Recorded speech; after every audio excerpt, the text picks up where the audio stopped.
Bismillahirrahmanirrahim.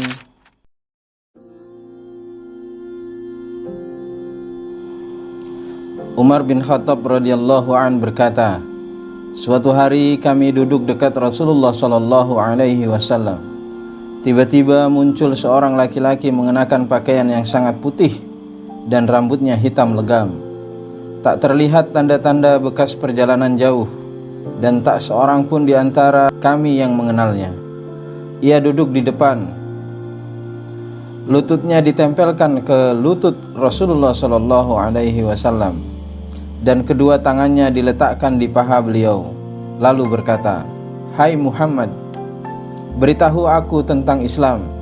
Rasulullah sallallahu alaihi wasallam menjawab, "Islam itu engkau bersaksi tidak ada Tuhan melainkan Allah dan sesungguhnya Muhammad adalah Rasul Allah, melaksanakan sholat, mengeluarkan zakat, berpuasa Ramadan, dan menunaikan haji ke Baitullah jika engkau mampu."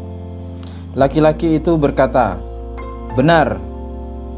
Kami heran kepadanya, bertanya, tapi setelah itu membenarkan jawaban Nabi. Ia bertanya lagi, "Beritahu aku tentang iman."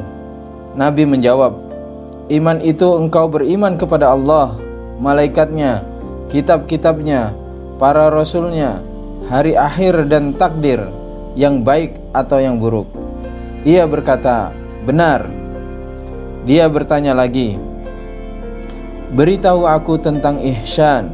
Nabi menjawab, "Hendaklah engkau beribadah kepada Allah seakan-akan engkau melihatnya. Kalaupun engkau tidak melihatnya, sesungguhnya Dia melihatmu." Laki-laki itu berkata lagi, "Beritahu aku kapan terjadinya kiamat." Nabi sallallahu alaihi wasallam menjawab, "Yang ditanya tidaklah lebih tahu daripada yang bertanya." Dia pun bertanya lagi, "Beritahu aku tanda-tandanya."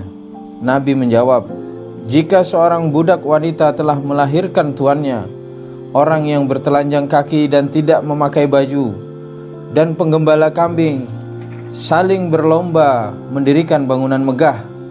Kemudian laki-laki itu pergi. Aku diam beberapa waktu. Setelah itu Nabi sallallahu alaihi wasallam bertanya kepadaku, "Hai Umar, tahukah kamu siapa yang bertanya tadi?" Aku menjawab, "Allah dan Rasulnya lebih mengetahui." Beliau bersabda, "Dia itu Jibril, datang untuk mengajarkan Islam kepada kalian." Hadis riwayat Muslim.